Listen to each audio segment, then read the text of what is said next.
record. Oke, untuk bisa kalian lihat kembali nanti saya upload di YouTube. Kalian bisa lihat kembali materi apa saja yang saya sampaikan. Kira-kira begitu. Kita mulai perkuliahannya. Saya ucapkan selamat siang dan selamat datang bagi yang baru datang. Kemudian kita akan bahas di pertemuan pertama berkaitan dengan branding, identity, dan logo design. 3 hal ini merupakan satu kesatuan yang mana semakin ke kanan, semakin ke logo design itu semakin aplikatif. Ketiganya saling berhubungan, di mana logo desain ini hanyalah representasi dari identitas. Dan identitas merupakan bagian dari branding. Jadi yang kita bahas untuk teman-teman nanti belajar desain komunikasi visual adalah berkaitan dengan branding itu sendiri. Nah, implementasinya berupa identitas atau meng-branding dari identitasnya, kemudian ketika divisualkan akan berbentuk menjadi logo desain. Kenapa logo menjadi penting? Karena biasanya logo menjadi sentral dari identitas sesuatu atau entitas tertentu. Nah, ini konsep yang tadi saya bilang. Ada keyword, ada kata-kata yang perlu kalian definisikan sendiri. Ada entitas, kemudian di sini ada 3 kata baru, ada branding, ada identity, ada logo. Bagi kalian yang sudah melalang buana ke kanan ke kiri, melihat internet dan lain sebagainya, tidak akan asing dengan yang namanya logo. Tidak akan asing dengan yang namanya identitas branding, kemudian asing juga dengan yang namanya desain. Disitulah yang sebenarnya perlu didefinisikan kembali. Bahwa yang dikerjakan anak-anak DKV itu ada pada wilayah desain yang memiliki konsep. Konsepnya apa? Wilayahnya ada pada branding sebenarnya. Jadi dia mengkomunikasikan identitas dari suatu entitas. Entitas itu adalah apa yang dimaksud. Sehingga ketika kita berbicara tentang logo, itu sebenarnya kita berbicara tentang entitas itu sendiri. Disitulah kemudian bisa disebut sebagai logo sebagai identitasnya. Kita bisa lihat ada Apple, ada ABC, BMW, kemudian ada Ferrari, kemudian ada VW, dan lain sebagainya. Itu identitas mereka. Nah, sayangnya identitas ini akan berkorelasi atau menandakan pada sebuah entitas tertentu. Disitulah peran dari desainer sebagai visual branding. Kita desainer yang hari ini kita dididik di Unindra ini, harapannya itu mampu menyelesaikan permasalahan secara visual dari visual branding yang ada pada sebuah identitas. Jadi, di mana letak brand itu sebenarnya? Ini adalah bagi orang-orang marketing, brand ini merupakan core atau inti dari pergerakan pada sebuah gerakan marketing. Jadi, kita bisa menyebut sebuah brand itu berhasil atau tidak, atau bisa disebut sebagai brand itu akan memberikan dampak atau tidak, itu berasal dari motor brandnya. Apa itu? Loyalitas pelanggan. Semakin loyal pelanggan, semakin brand itu dikatakan berhasil. Karena loyalitas ini terdiri dari 3 unsur. Yang pertama ada brand, yang kedua ada customer-nya, dan yang ketiga adalah strategi. Di mana brand ini juga beririsan dengan strategi, juga beririsan dengan customer. Di mana customer ini akan selalu ingat dengan brand yang ada, yang mereka perjuangkan untuk diingat oleh orang. Contoh, ketika kita berbicara motor yang handal, kita akan selalu teringat dengan motor itu ya Honda yang handal gitu. Dan itu dibarengi atau dijalankan bersama dengan kualitas mereka, dengan spare part yang ada di mana-mana. Nah, kan basisnya dari strateginya. Kemudian customer-nya dari customer lama dari berpuluh-puluh tahun lalu, pertama kali kendaraan bermotor itu muncul, Honda itu menjadi yang paling depan gitu, paling utama ketika dijual. Jadi sampai hari ini pun efek brand itu menjadi sangat kuat, sehingga penjualannya pun juga masih tinggi sampai hari ini. Nah, itulah fungsi dari brand. Dia digunakan untuk membangun loyalitas. Semakin loyal orang terhadap sebuah brand, maka nama brand tersebut atau entitas tersebut itu akan mampu menembus pasar itu sendiri. Atau bisa terjaga di pasar, kayak layaknya kalian menggunakan produk-produk Unilever gitu kan. Ya kalau mau bersih pakainya Rinso, padahal kalau enggak Rinso juga nggak apa-apa gitu loh.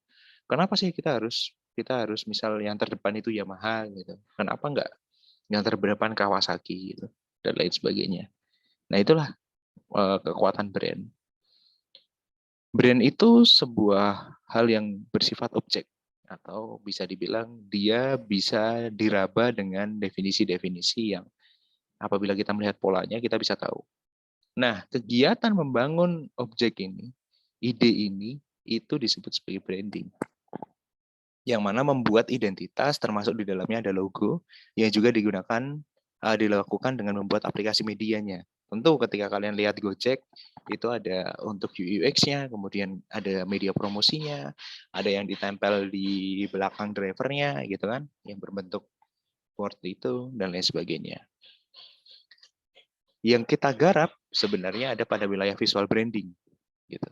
Visual branding adalah berbagai elemen visual yang digunakan oleh brand dalam sebuah entitas untuk membangun karakter dan identitas bisnis seperti logo, warna logo, typeface, tagline, warna tema brand, komposisi desain, dan berbagai elemen visual yang lain.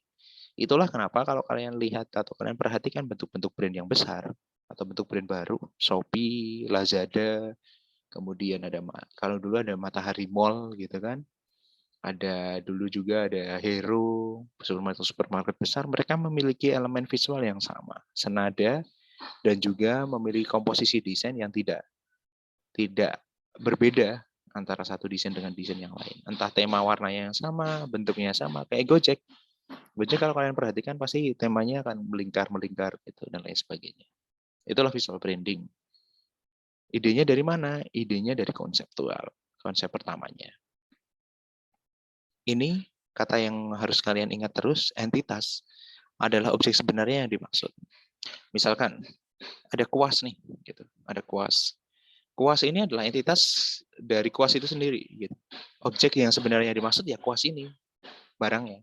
Berbeda lagi ketika kita ngomongin bank. Bank BANG dengan BANK kan pengucapannya sama, tapi penulisannya berbeda. Entitasnya yang mana nih? Nah, setiap entitas memiliki identitas yang dapat dilihat. Jadi bisa dilihat, kemudian dirasa, bisa kita rasakan, bisa dicerna maknanya oleh manusia-manusia sekitarnya. Ya kalau kita pengen pengen gosok gigi, maka kita menggunakan pasta gigi, menggunakan odol. Odol itu merek, odol itu, nah ini istilah lain merek. Odol itu nama perusahaan yang nama produk yang dihasilkan oleh perusahaan. Namanya odol. Makanya orang zaman dulu bilang pakai odol kalau sikat gigi, karena odol itu merek. Nah, apa bedanya antara brand dengan merek? Brand dan merek itu sebenarnya satu paket. Kalau kalian ngomongin brand, ya berarti nanti akan muncul mereknya. Tapi kita tidak akan masuk ke merek dulu, kita akan fokus ke brandnya dulu, konsep brand dulu. Supaya tidak bingung, ini brand atau merek. Kita contohkan, saya butuh jawaban kalian. Ketika di atasnya ketika ada 3 warna, ada ungu, kuning, dan merah, dan di atasnya ada tulisan operator seluler. Gitu kan. Operator seluler itu ya bisa kalian beli kuotanya tiap bulan dan lain sebagainya. Kira-kira kalau ungu itu, kalau di operator seluler apa brand yang terlintas di benak kalian? Axis. Oke. Axis, XL, dan lain sebagainya. Oke lah. Kalau kita ngomongin yang kuning, Indosat, M3, Indosat, Oridu, ya kan? Terus apa lagi? Udah ya. Oke, kita Mentari. Orang lama nih, orang Mentari itu. Tahun 2000-an. Berikutnya, kalau yang merah, udah kebayang ya apa? Telkomsel. Oke. Smartfren, Telkomsel. Smartfren merah ya? Oh iya, sekarang udah merah. Dulu agak ungu-ungu gitu. Baiklah, dari warna saja tanpa ada tulisan aja kalian bisa jawab. Nah, itulah fungsi brand. Artinya brand yang mereka tanamkan ke dalam pikiran kalian itu berhasil. Gitu. Ingat terus gitu. Jadi kayak yang namanya brand itu kayak macam virus yang ada di otak gitu. Kalau kalian mau bayangkan itu kayak Inception. Di film Inception maksudnya. Di film Inception tuh ide brand idea itu layaknya diputar di dalam otak gitu. Di dalam kesadaran, di bawah alam bawah sadar kita. Jadi ketika kita butuh sesuatu kayak, oh iya, ada loh yang bisa ngebantu gitu, misal kayak gitu. Contoh yang lain ketika brand Gojek pertama kali muncul ya. Perusahaan Gojek pertama kali muncul, dia mengatasi masalah transportasi. Kemudian sampai hari ini pun sekarang sudah sangat berkembang gitu. Orang kalau pengen pesan makanan ketika hujan ya mending ke GrabFood atau GoFood misalkan. Nah, itu brand. Berarti brand itu berhasil tertancap di pikiran kalian dan akhirnya kalian menjadi loyal terhadap brand tersebut. Termasuk operator seluler ini. Jadi kita tahu bahwa tanpa ada tulisan pun kalian bisa ngerti bahwa brand yang terjadi atau brand ini menunjukkan warna ini. Itulah korelasi antara brand dengan pemikiran kalian. Padahal di dunia ini ada banyak banget brand. Seperti YouTube, McD, Nikon, Google, dan lain sebagainya sesuai dengan spesifikasi mereka masing-masing. Penyelesaian masalah yang mereka ajukan kepada manusia itu ada beda-beda. Gitu. Kayak Google, penyedia informasi, dan lain sebagainya. Itulah kenapa logo bisa sangat mahal. Karena ide dari ide dari brand tersebut itu di harga tinggi. Itulah kenapa membuat logo yang serius gitu. Karena ada logo yang nggak serius gitu. Misal buatin gue logo dong dengan usaha gue gitu. Oh, nanti ini apa namanya? Nanti gue kasih mie ayam misalkan atau dikasih 2M. Makasih Mbak, makasih Mas gitu. Itu beda. Kalau ini benar-benar serius. Jadi proyeknya biasanya tenderan. Padahal kalau kita bisa lihat kok gini doang aja mahal kayak Symantec 1,28 miliar dolar. Pertamina berapa triliun. Kemudian Garuda juga berapa triliun. Kenapa itu menjadi sangat mahal? Karena yang mahal itu adalah brand idea-nya. Brand idea dari apa? Dari riset yang dilakukan atau penelitian yang dilakukan. Kenapa penelitian penting untuk dilakukan? Karena dengan meneliti atau melihat lebih detail, kita mampu melihat celah-celah kecil. Jiwanya dia, kemudian pengarahannya dia mau arahnya kemana, visi dia wilayahnya mau kemana. Pertimbangan-pertimbangan itu akan menjadi pertimbangan dalam membuat logo, dalam membuat identitas yang akan dibangun. Sehingga sebuah logo yang memang nilainya jutaan dolar, gitu kan, yang nilainya sekian triliun rupiah, itu ya setara dengan hasilnya. Mereka membuat aplikasi medianya, mereka memikirkan masa depan dari brand tersebut, mereka bekerja sama dengan brandnya dan kemudian membentuk sesuatu yang sustainable atau yang berkesinambungan. Inilah yang bikin para desainer itu kejebak. Gue udah bisa AI kok, gue udah bisa PS, gue pasti bisa lah bikin logo. Oke, secara aplikatif nggak masalah. Tapi secara konseptual perlu diuji kembali. Karena pengujian dalam konseptual itu akan berbanding lurus dengan pengalaman dia membuat logo terhadap perusahaan-perusahaan besar. Nah, kita bahas masuk ke dalam logo. Logo dalam bahasa Yunani berasal dari bahasa Yunani logos yang berarti kata atau pembicaraan. Kata atau pembicaraan ini yang kemudian diingat oleh orang melalui word of mouth atau melalui omongan. Mereka mampu mencapai pada titik simbol yang merepresentasikan sebuah entitas dan biasanya terdiri dari teks, imaji grafis, atau kombinasi dari keduanya. Logo sebagai identitas visual dari sebuah entitas. Tentu itu merupakan bagian dari branding yang dilakukan atau kegiatan membangun brand yang dilakukan. Ini penting untuk kalian catat karena nanti akan ada tugas berkaitan dengan ini. Elemen logo itu ada 3 sekurang-kurangnya. Ada logo type yang berbasis pada tipografi, kata, angka, inisial, dan lain sebagainya. Dan juga ada logogram, picture mark.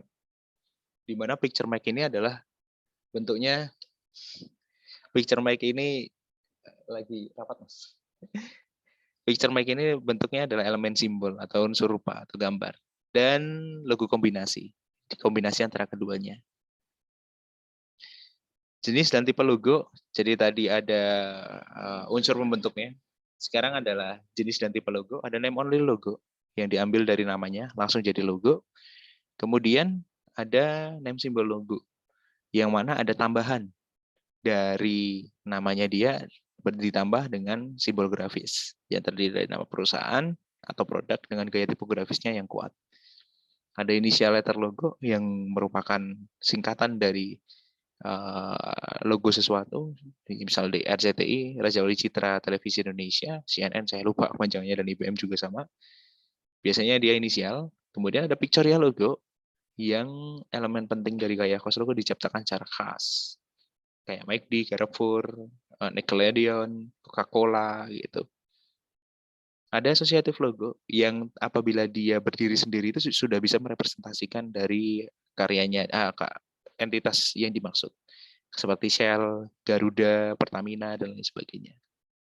Ada alusif logo yang bersifat kiasan, kayak Starbucks, kemudian ada Alitalia, dan ada abstrak logo yang berbentuk abstrak non-figuratif namun memiliki makna tertentu, menimbulkan berbagai kesan dan interpretasi yang berbeda-beda tergantung pengalaman dalam melihat bentuk visual.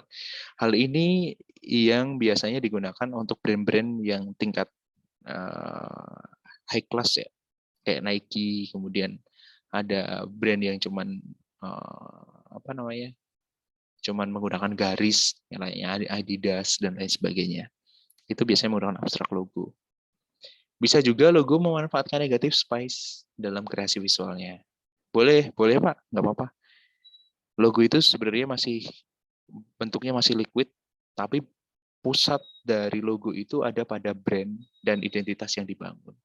Itulah kenapa sebuah logo yang efektif itu ada simple, kemudian juga mudah diingat atau memorable, kemudian ada timeless, dan versatile. Serta yang terakhir adalah appropriate atau kesesuaian logo. Nah, kita masuk ke wilayah pembuatan logo itu sendiri. Jadi seperti yang sudah saya bilang bahwa logo itu terbentuk karena ada konsep-konsep di belakangnya, ada penelitian research di belakangnya. Dan di DKV kita belajar itu. Tidak hanya sekedar, oke, dapat pesanan logo, besok jadi gitu. Nggak bisa kayak gitu. Kenapa? Karena kalau sebuah logo diciptakan tidak berdasar pada riset visual yang cukup, tidak berdasar pada riset pasar yang cukup, maka bisa dipastikan logo tersebut tidak akan long life, tidak akan tahan lama. Itulah diperlukan yang namanya mind mapping dan mood board.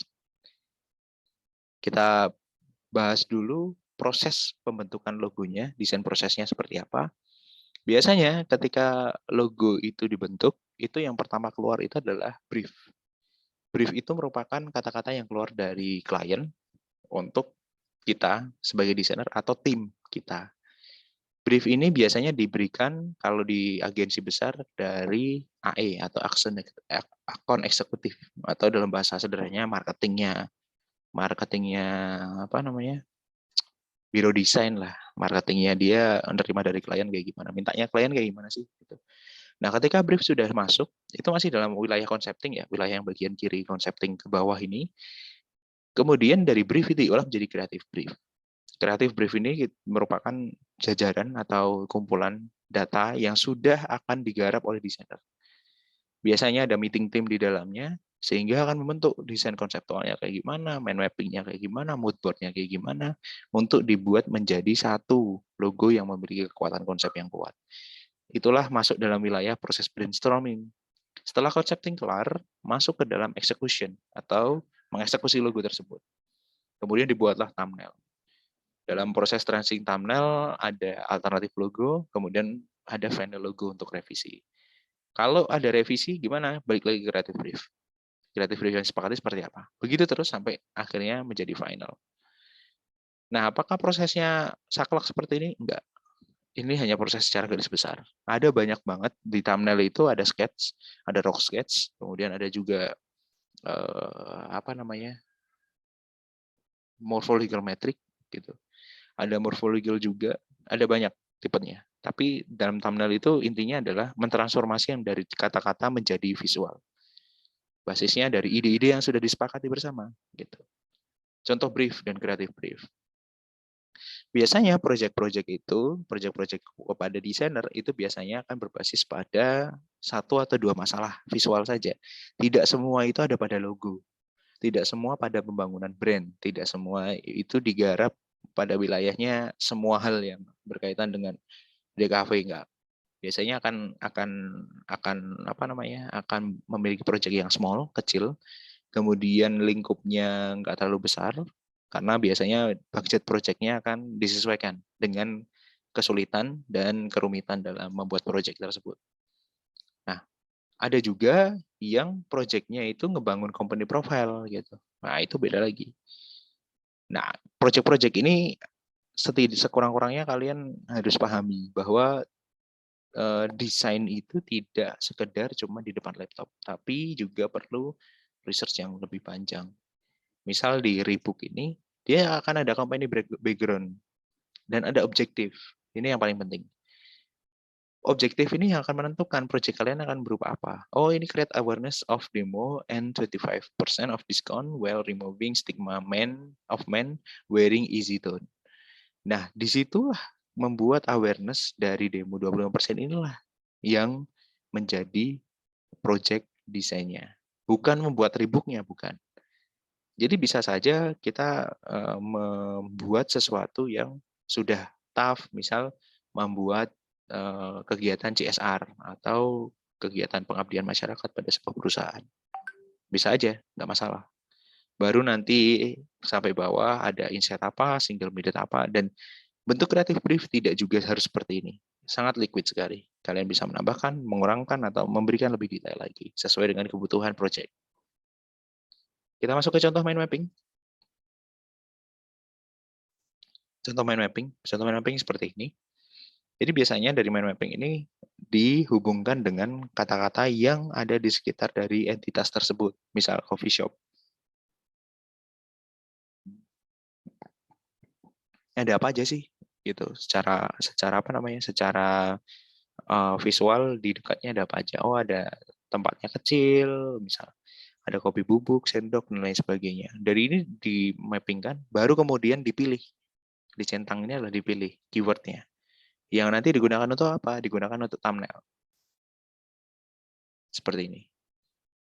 Thumbnailnya kan ya nggak harus kayak gini. Thumbnail itu bisa, nanti akan saya berikan beberapa contoh yang lain. Jadi kalian bisa berpandangan luas, tidak sekedar dari apa yang saya contohkan, atau kalian bisa lihat referensi secara digital, lewat Behance, lewat Creavi, lewat DeviantArt, ada banyak sekali situs online yang menyediakan proses kreatif itu kayak gimana. Dan kalian bisa menyesuaikan dengan kemampuan kalian.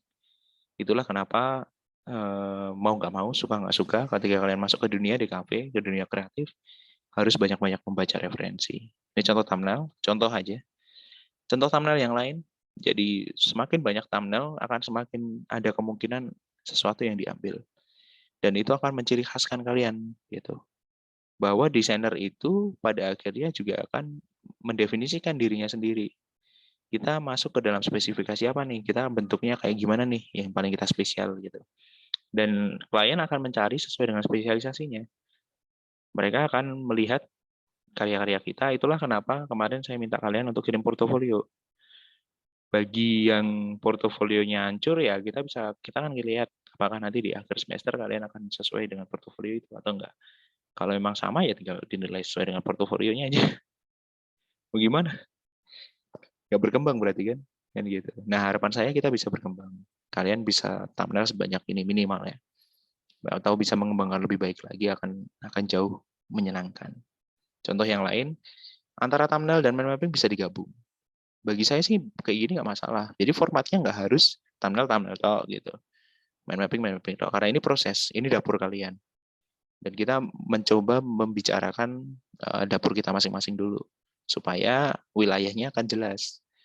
Contoh ini HDI. Ini merupakan proyek yang saya kerjakan dengan Pak Yulianto Hadi Prawiro berkaitan dengan Hari Disabilitas Nasional, Hari Difabel Internasional, yang ada di Klaten. Ini merupakan proyek sosial, jadi kita fokuskan untuk mengembangkan bentuk visual, mengembangkan mind mapping sedetail mungkin.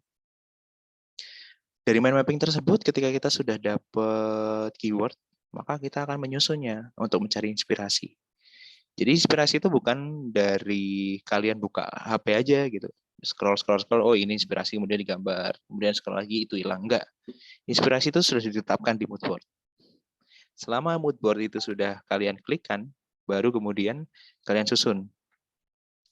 Dari situlah kemudian thumbnail bisa muncul. Jadi bisa dikatakan bahwa thumbnail yang muncul itu adalah hasil berpikir, hasil inspirasi dari mind mapping dan mood board. Jadi mood board ini biasanya susunan gambar.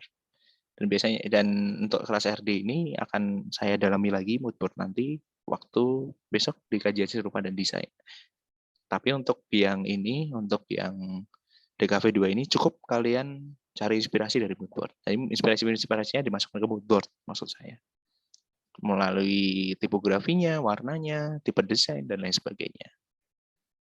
Sampai di sini sebelum tugas saya buka sesi pertanyaan.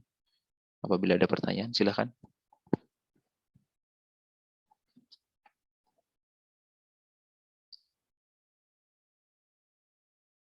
Ada yang mau nanya? Silakan.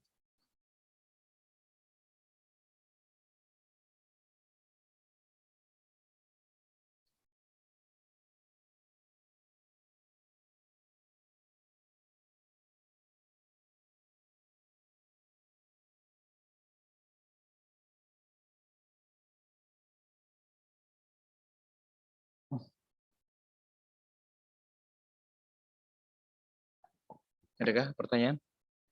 Kalau enggak, kita langsung tugas. Ngapain lama-lama ngejelasin nggak jelas kayak gitu? Kalian harus merasakan sendiri bagaimana cara membuat thumbnail dan cara membuat mood board. Ada? Nggak ada pertanyaan? Jadi langsung ke tugas, Pak. Oh, langsung tugas. Penantangan berarti. Baiklah, kita akan masuk ke tugas. Kita akan masuk ke tugas. Baiklah. Saya akan share screen dulu tugasnya.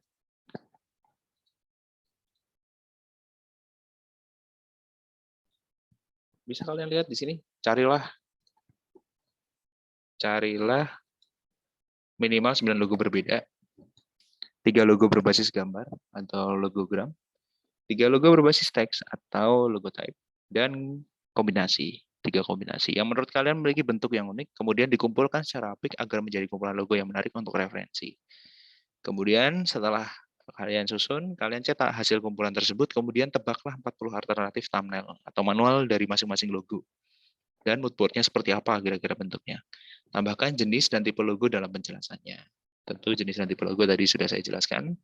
Setelah ini saya akan tunjukkan contoh pengerjaannya kayak gimana, kumpulannya kayak gimana. Kemudian yang terakhir adalah karakter dalam desain grafis, bisa kalian lihat. Nanti kalian definisikan juga karakter logonya seperti apa, kemudian elemen visualnya ada apa aja, bentuknya seperti apa. Itu untuk tugasnya. Kalian juga bisa lihat kalian juga bisa lihat presentasi ini di Google Classroom, jadi kalian bisa langsung mengerjakan setelah ini. Kita akan masuk ke contohnya, contoh tugasnya. Ini merupakan contoh tugas dari tahun kemarin, kelas RG, kelas siang. Jadi misal ada satu logo Direktorat Jenderal Pajak gitu. Mood board-nya dia susun. Setelah disusun, dibuat thumbnail-nya dengan manual. Ini juga ada Jeko, disusun, dibuat thumbnail-nya. Lagi. Seperti itu terus. Sampai 9. Contoh yang lain, ada Daniel Putra, Rambe.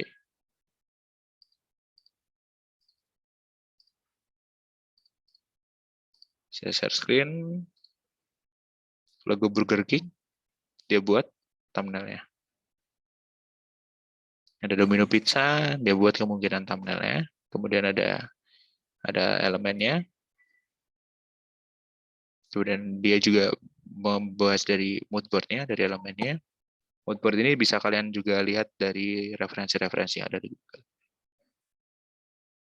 Begitu.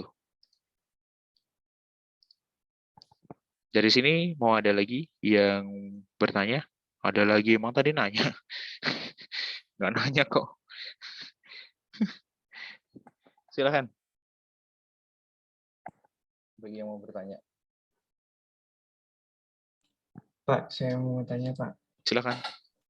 Itu yang di tugasnya kan ada apa? Tugasnya cetak hasil kumpulan tersebut, kemudian tebaklah 40 alternatif. Berarti itu 40 alternatifnya yang kita gambar manual kayak contoh yang tadi ya, Pak? Betul. Alangkah baiknya jika gambar manualnya juga berwarna. Itu. Oh, oke. Tadi tidak berwarna kan? Buatlah yang berwarna juga. Jadi Berarti penebakan. ya. Lanjut, Pak. Berarti apa tadi? Enggak, berarti satu logo tuh ada 40 alternatif Satu thumbnail logo itu, Pak. 40. Betul. Dengan Oke, adanya Pak. mood board ya. Biasanya ada yang bertanya gini, Pak, kalau logonya satu dengan teman yang lain sama gimana? Mood board-nya pasti berbeda. Karena mood board itu akan berbasis pada individualis dari kalian masing-masing.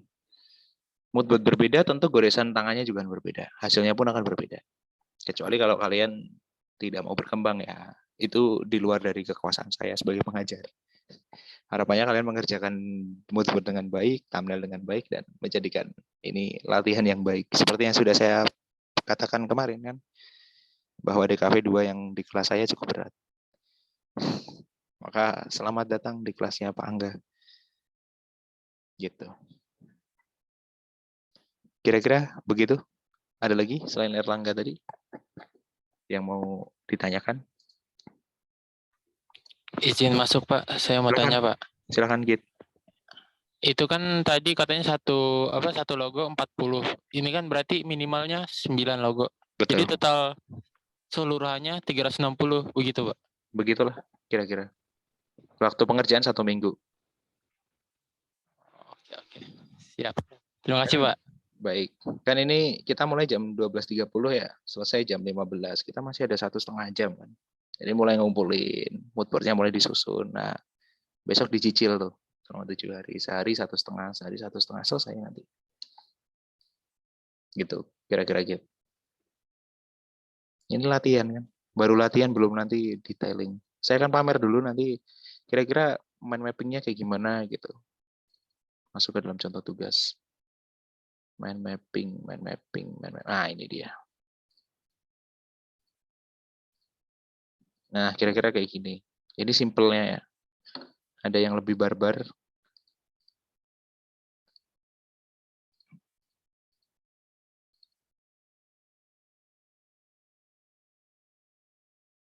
Jadi thumbnailnya nggak harus rapi-rapi banget ya. Thumbnail tuh boleh kayak gini loh.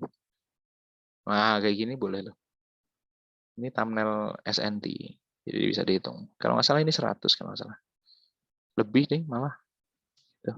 Sebanyak mungkin. Kalau thumbnail namanya sebanyak mungkin. Bisa rapi, bisa enggak sih. Saya tadi pengen nunjukin kalian apa? Mind map ya. Creative brief mind map. Nah, ini dia. Menyenangkan. Jadi mind mapping itu akan kayak gini. Manual juga. Jilbabmu dia wilayahnya lebih ke apa namanya? Bentuk online shop dia. Kemudian tujuan strategi marketingnya dia juga ambil ada edukasi, ada teknik pengetahuan dunia, kemudian ada ilmu, ada sekolah, ada remaja, ada belajar. Jadi ada wilayah buku, ada cantik dan lain sebagainya. Kemudian dari jilbabmu ini juga target marketingnya ada perempuan. Dari perempuan apa yang disukai, ada ungu, pink, kemudian ada pastel, ada flamingo, ada lipstick, ada dandan, ada anggur dan lain sebagainya. Sampai ke wilayah yang lain, ada online shop. Online shop ada apa aja? Ada handphone, ada telepon, WA, GoSend, antar barang dan lain sebagainya. Kemudian diambillah kekuatan keyword yang digunakan untuk masuk ke dalam mood board. Ada feminim, girly, remaja, kekinian, fresh, pink, ungu, muda, dan cantik. Nah, mind mapping ini sekurang-kurangnya bisa membantu untuk memilih mood board yang akan digunakan seperti apa. Kira-kira begitu, teman-teman. Izin masuk lagi Pak. Silakan. Tadi kan tugas yang Bapak kasih kan adanya misalkan contoh tadi Burger King sama elemen visual. Berarti itu tugas itu nggak perlu mind mapping lagi ya Pak? Atau gimana? Kalau untuk tugas yang pertama ini kita nggak nyampe mind mapping dulu. Jadi saya cuma menggambarkan nanti tugas-tugas berikutnya itu kayak gimana. Intinya yang digarap adalah mood board sama thumbnail aja dulu. Dua aja dulu, kita latihan dua. Kita latihannya pelan-pelan aja dulu. Nanti kalau udah makin kesini makin diberatin lagi.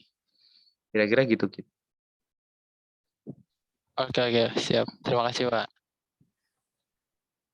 Oke, seperti yang sudah saya wanti-wanti ketika ditulisan juga sudah saya wanti. Silakan. Pak, saya ingin bertanya Pak. Silakan. Logo yang nanti kita garap itu yang sudah ada atau kita baru bikin lagi gitu Pak? Iya, sudah ada aja. Sudah ada.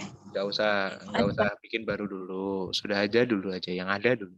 Jadi di Terawang kira-kira 40 thumbnailnya gimana nih dia? Ya minimal itu dulu. Oke, Ya, Pak. ada lagi?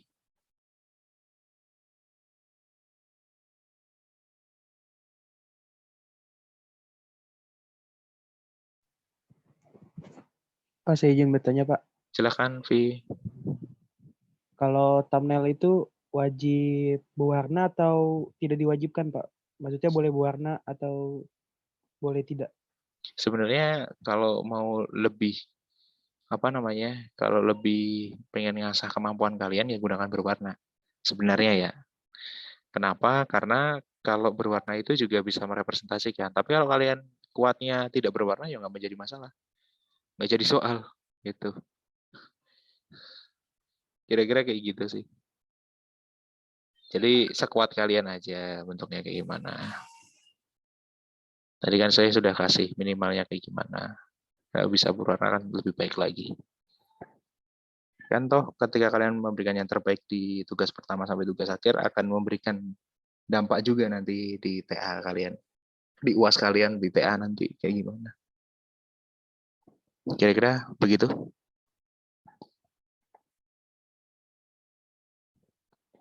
Sudah?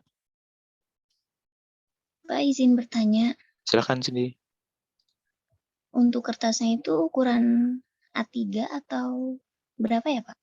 Kalau tidak kalau tidak dikatakan di situ terserah mau menggunakan A3, A5, A0 juga boleh. B5 juga nggak masalah. Yang terpenting adalah saya butuh aplikasi dari thumbnail dan moodboard. Baik, Pak, makasih. Oke. Ada lagi?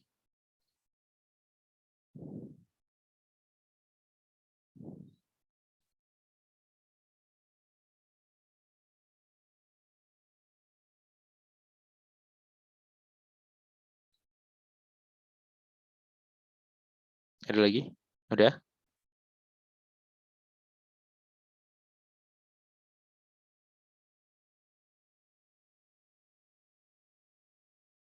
Oke, kalau emang sudah dirasa cukup, kita ketemu di minggu depan lewat asinkronus.